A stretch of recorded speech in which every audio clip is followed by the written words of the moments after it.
শেরপুরের বিএনপির রাজনীতিতে এক অনন্য নাম অবসরপ্রাপ্ত মেজর মোহাম্মদ মাহমুদুল হাসান, যিনি শহীদ রাষ্ট্রপতি জিয়াউর রহমানের দেশপ্রেম ও আদর্শে উদ্বুদ্ধ হয়ে দলের দুঃসময়ে বাংলাদেশ জাতীয়তাবাদী দল বিএনপিতে যোগদান করেন।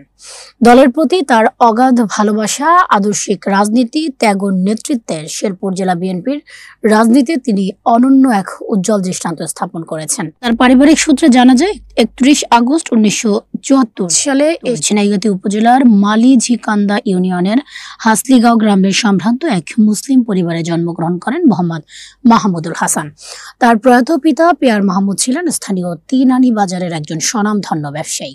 6 ভাই ও 1 বোনের মধ্যে মোহাম্মদ মাহমুদুল হাসান ছিলেন সর্বকনিষ্ঠ। শৈশব থেকেই তিনি ছিলেন অত্যন্ত মেধাবী ও শিক্ষা অনুরাগী। সর্বদা তিনি জ্ঞান অর্জনের জন্য ছিলেন গভীর আগ্রহী। 1984 সালে মালিঝিকান্দা সরকারি প্রাথমিক বিদ্যালয় হতে ট্যালেন্ট পুলে বৃত্তিপ্রাপ্ত হন। এছাড়া 1984 সালে ঝিনাইগাতি উপজেলায় সেন্টার পরীক্ষায় সর্বোচ্চ নম্বর প্রাপ্ত হন মোহাম্মদ মাহমুদুল হাসান। 1990 সালে মালিঝিকান্দা উচ্চ বিদ্যালয় হতে এসএসসি বিজ্ঞান বিভাগ হতে প্রথম স্থান ও 1992 সালে ঢাকা সিটি কলেজ হতে এইচএসসি বিভাগে প্রথম স্থান অর্জন করেন। 1996 সালে বাংলাদেশ মিলিটারি একাডেমি থেকে বিএ মানবিক বিভাগ 2য় শ্রেণীতে উত্তীর্ণ হন। এরপর 2005 সালে Asian university of Bangladesh AEUB হতে MBA উচ্চতর গ্রেডিং প্রাপ্ত হন।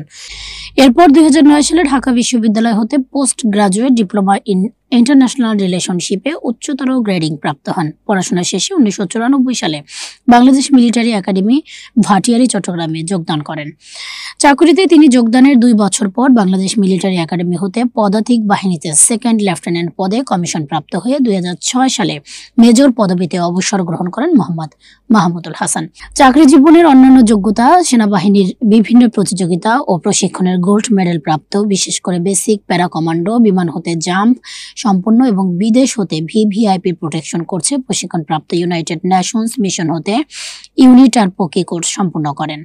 এছাড়াও বিদেশ ভ্রমণে 12তম সার্ক শীর্ষ সম্মেলনে স্পেশাল সিকিউরিটি ফোর্স SSF সদস্য হিসেবে Pakistan, Thailand, Singapore, Malaysia, Abu Dhabi, Ivory Coast ও লাইবেরিয়া সফর করেন।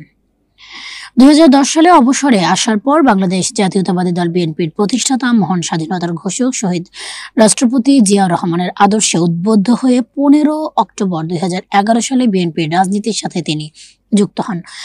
পরবর্তীতে জেলা বিএনপির আহ্বায়ক কমিটির সদস্য, এরপর পূর্ণাঙ্গ কমিটির সদস্য চলমান ছিলেন।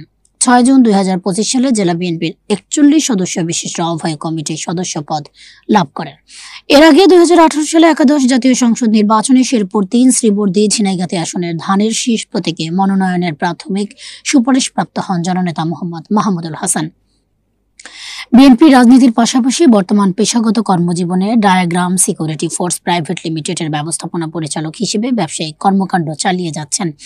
দাম্পত্য জীবনে তিনি 2 ছেলের আদর্শ পিতা। তার স্ত্রী ডাক্তার আফসানা রহমান, তিনি পেশায় একজন MBBS ডাক্তার হিসেবে কর্মরত রয়েছেন। মেজর মোহাম্মদ মাহমুদুল হাসান কেবল একজন সেনা কর্মকর্তা ছিলেন না, তিনি বাংলাদেশ জাতীয়তাবাদী দল বিএনপির একজন আদর্শবান, জনবান্ধব রাজনৈতিক ত্যাগী নেতা এবং জনগণের অটল আস্থার প্রতীক। তার অসীম সততা, অটল নিষ্ঠা, গভীর জ্ঞান ও বিস্তৃত অভিজ্ঞতা শেরপুর জেলা বিএনপির রাজনীতিতে দৃঢ়, সুসংগঠিত এবং লক্ষ্যনিষ্ঠ করার ক্ষেত্রে অনন্য ভূমিকা রাখছে। জননেতা অবসরপ্রাপ্ত মেজর মাহমুদুল হাসান বলেন, শেরপুর জেলার জনগণের আস্থা ও ভালোবাসা আমাকে সব সময় অনুপ্রাণিত করে। দলের আদর্শকে সর্বোচ্চ স্থানে স্থাপন করা, ন্যায্য ও সৎ রাজনীতি চালানো এবং জনগণের কল্যাণে ত্যাগ স্বীকার করা মূল লক্ষ্য। আমি বিশ্বাস করি, দৃঢ় নেতৃত্ব, সততা এবং নিষ্ঠার মাধ্যমে আমরা শেরপুর জেলা বিএনপিকে আরও সুসংগঠিত, শক্তিশালী ও জনগণের কাছে বিশ্বস্ত করে তুলতে পারব। সকল নেতাকর্মীকে আমি আহ্বান জানাই, একতা, দৃঢ় সংকল্প এবং জনমুখী রাজনীতির মাধ্যমে আমাদের আদর্শ ও লক্ষ্য অর্জন করতে হবে।